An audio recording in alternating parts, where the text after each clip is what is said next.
这两天，安华首相在沙特进行访问，做一些外商的招商引资，这是一个非常好的事情啊。我也注意到一个小小的插曲，他对沙特的效率这两个字大为赞叹。他说，早上他们谈的事情，到了晚上他们的批复到这个 approval 了，让他大为震惊，要求大马的官员集体要向沙特学习。那我觉得呢，安华这里就说的不对了其实大马的效率已经很高了讲到这个事情，我仅代表小光头个人要向旅游局，要向内政部他们进行诚挚的道歉。My apologies。怎么回事呢？我以前一直觉得他们 MM2H 的这个政策更新的太慢了，在2022年的年底到2023年年初就说会更新，等到2023年的9月10月放风，12月出来跟媒体讲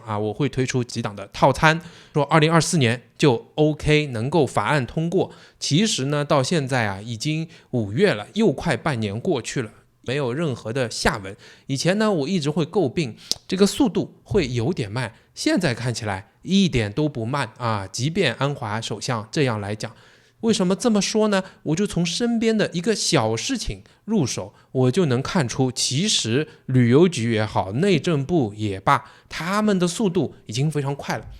你看我手上的这张门卡是我们去年在租的房子在这里入住以后呢，一开始都很好，3部电梯每一部都可以用这个卡刷开，但是等到4月尾的时候记住是去年2023年4月尾的时候呢，有几架电梯的读卡器就坏了，刷不开。更糟糕的时候呢，我去 car park 停车场那也不行，非常耽误时间，每天都要在这个事情上浪费很久。我们那边3栋楼加起来可能有2000个人如果每天每个人都在这个事情上，在出车库进电梯浪费时间，那要等多久？所以我也很着急，我联系了 management office 没有用，所以我就跟房东讲，让他去联系他说因为电梯坏了， management 开始开会，开始向前推进，联系厂家更换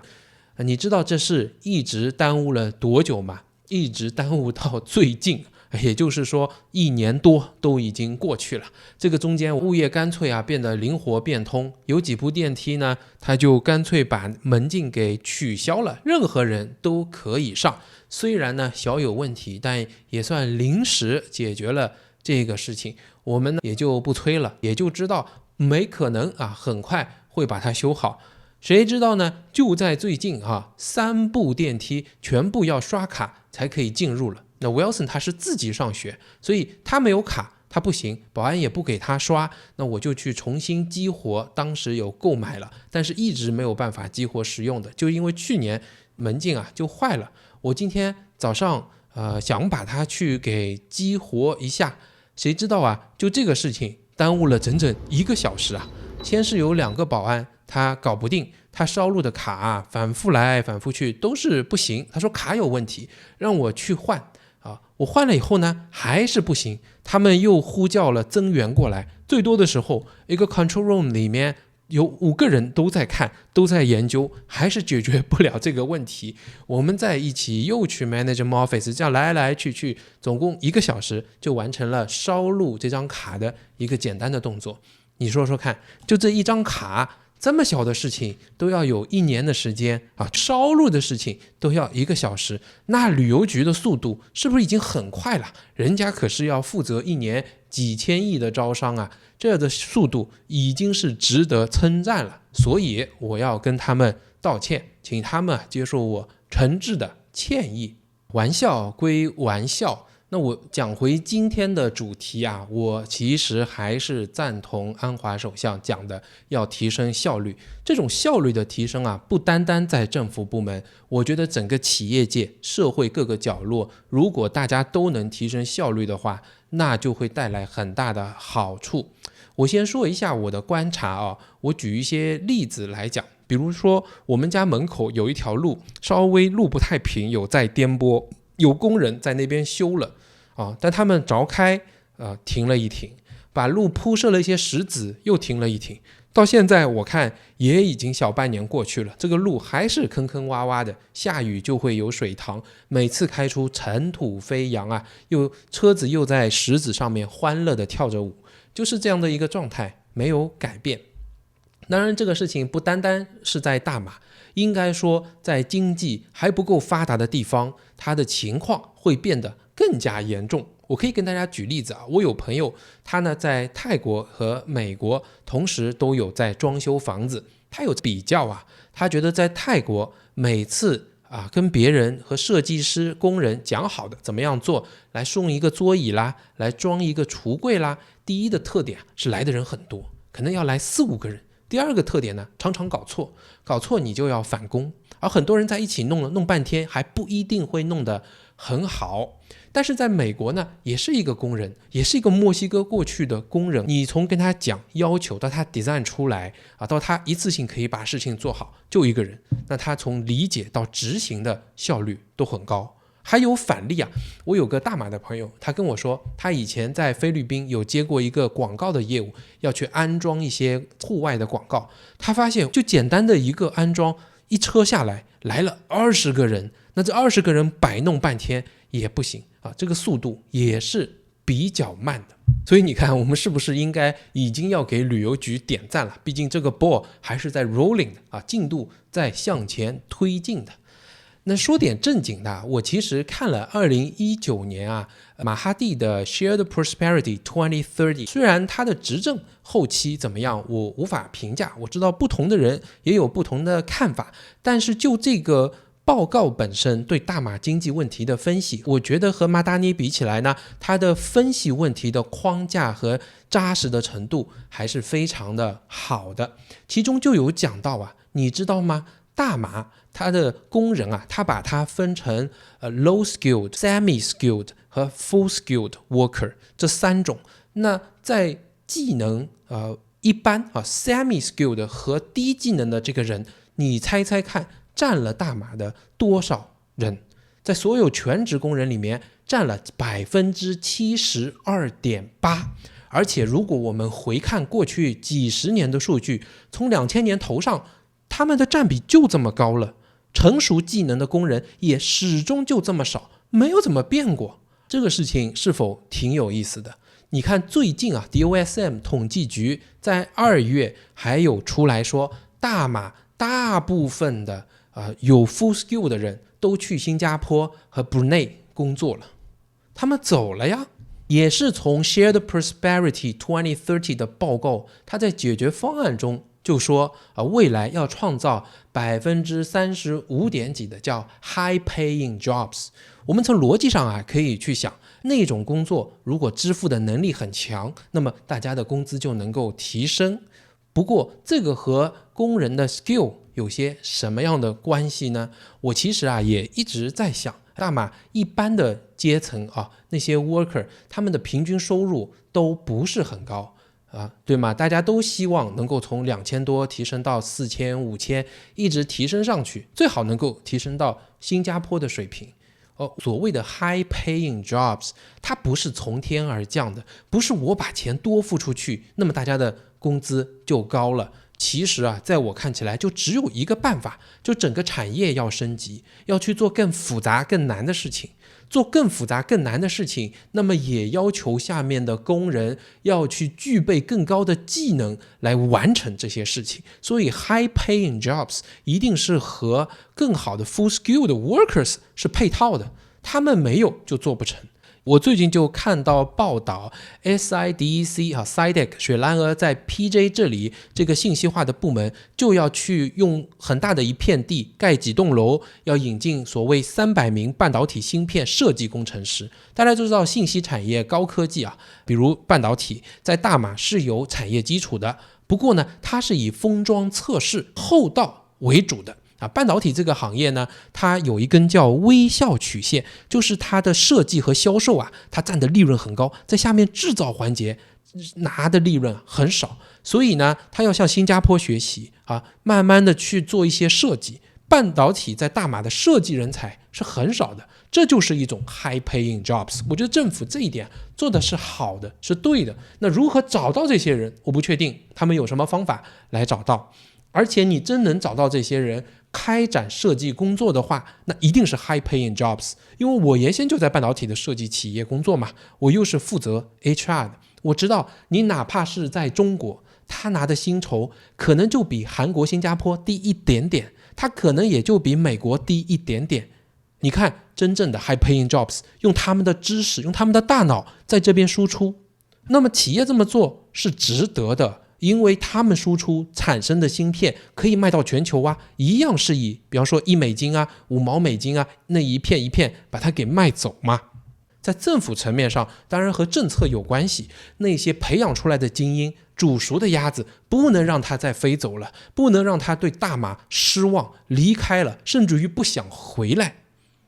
它和教育有关系，和人口的教育比例，甚至于和女性的工作有关系啊。它和整个社会的文化是否要不停地求最优解，不停地想着上进啊，再竞争激烈一点有关系。但这个好像是上层的，是政府关心的，是我们改变不了的。我有一个小小的不成熟的想法，我觉得啊，你看比如说我和我太太现在也开公司了，我们身边有很多的小老板或者是大老板，如果你只要是管理一些人啊，你是一个 boss， 你是一个 supervisor，你开了一家公司，我觉得从我们就可以开始做起，我们就应该好好的去培养下面的人。我是指在大马，我知道啊，有些人肯定会说，你看啊，他们教不太会啊，他们工作时间又不长，一会儿就跑开了。我教会了以后呢，他有可能就要走了，是吧？甚至于说他们不是马来西亚人，是外劳到我们这边来工作的。我觉得这些想法其实都不对。那新加坡也有很多是外国过去打工的，大马有很多是外劳过来打工的，美国也有新加坡啊，有从印度、中国很多地方过去的人，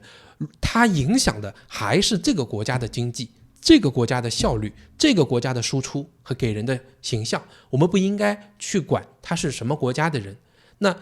为什么我讲这些老板是可以改变的呢？因为他至少首先可以给到他们更多的培训和培养，不单单是给他上课，你能够真心实意的去帮助他提升他的技能，最终是对老板自己有好处，因为他的企业就具备了更高的生产力。那有些人不是说他们会走吗？或者也教不会？我觉得不要这样去想，任何人都是求上进要进步的，你教会他，他会感到有成就感有意义感，你自己的企业竞争力才有可能会变强。你看有些老板啊，就是餐饮业的，他会跟我抱怨说，下面的人我即便是工资还给的 OK 啦，他做了一阵子，你问他，他说我还是想去鼎泰丰工作。为什么呢？因为鼎泰丰给予了最好的培训，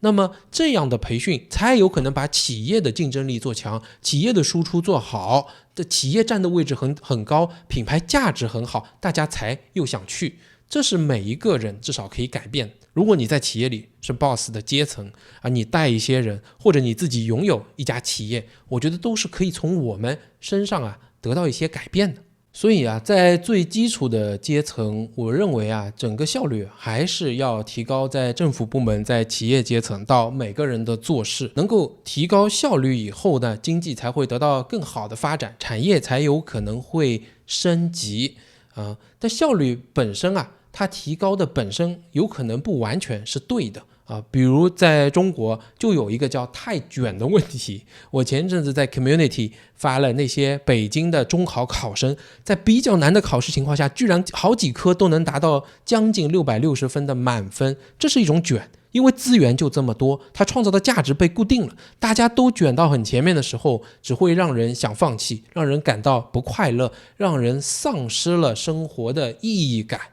那他就接下来有可能会选择躺平。纯粹的提高效率，我觉得是需要的，在你效率缺乏的时候当然是需要的，但它不是最终的目的。如果你一味的在提高速度上向中国学习，那么它到头来会有一定的封顶值，把它的效率给卡在那里了。有很多事情啊，它的效率是呈一个叫正态分布的，它不可能无限的提升，再提升上去，那你所堆的人就要成10倍、100倍、1000倍、10000倍的提升，也就是说是不可能的。当然这也是我不建议一般的企业，你看下面的人做事差虽然是外劳，我就多雇几个让他们去做，其实没有用，你只有培养他，让他变成一个更强的人，才有可能改变这个情况。讲回来啊，光提高效率肯定不是唯一的办法，最好的办法呢是提升效果。大家知道啊，有可能这个世界啊，在4到5年前，从欧洲开始就在做一个1周只上班4天的实验。随后呢，在西班牙呀、在法国啊、英国，甚至于3年前，在新加坡、在日本，他们也开始尝试了。最近新加坡不就落实了吗？为什么政府都可以支持这样的一个行动？是因为它的纲领，它本身就希望有没有可能，我们只工作4天80%的工作，但仍旧要拿100%的薪水，还要有100%的输出，这个就叫效果。因为他做了对的事情，他要利用 AI， 对吗？你看现在微软的 Office 套件里自带的 Copilot， 它可以在你加入会议的时候已经告诉你前面会议的总结是什么，可以进行实时的字幕翻译。你做 PPT 做 PowerPoint 的时候能够生成图表帮你排版， Excel 建入那些 data 的时候，它会有 Insight 帮你进行一些分析，发现异样值，帮你做图做表都可以，这是提升效率啊！以前在西方发达国家，他们可能是一个天才带着很多的工人，他人就可以产生很高的效率。那未来呢，是一些天才他带着许多的工具，利用 AI 啊，利用技术就可以提升很高的效率。接下来可能是他们干的还比你少，输出还比你多，怎么办？纯粹的提升效率只是让速度变快，但你没有考虑方向。速度很快，再加上正确的方向，才有良好的效果，这个也是我们要支持的。所以从这种意义上来讲，前一阵子大马还在吵肉骨茶是否可以被列为美食的文化遗产的时候，别人讲你看新加坡国会在讨论 AI 我看台湾他也把 AI 列入了一些施政的纲领之中，那大马在讨论的是泰勒斯和肉骨茶会被人诟病，这一点上来讲呢，我觉得也是有它的道理的。而且所谓的4天工作制真的是一个挺好的方法，虽然它不适合所有的工种、所有的产业，但是呢，每个人心中如果有这样的一个 mindset， 他想我要用80%的时间倒逼着我能够创造出100%的效果，还能把更好的经济回报带给自己的员工，这绝对是造福，是一种社会的进步。当然我的老观众都知道，我们是极其的热爱大马，热爱这片土地的。正因为热爱呢，生活久了就在想，如果只是讲吃吃喝喝什么地方好，讲表面的大马如何棒，华人如何好，那它的意义就不是这么大。我们总想在深入和走的里边一点，难免就会提出一些小小的批评，这也是爱大马的一种表现。还有呢，我举的例子难免偏颇，可能隔壁小区就不需要1年，也不需要1个小时来解决这个问题。不过呢，我想要说明的问题有一些它背后的思考是在的。你如果同意或者不同意，也请多多支持，给到我一些反馈我会积极的吸取，我会承认错误，我们再更新，下回见。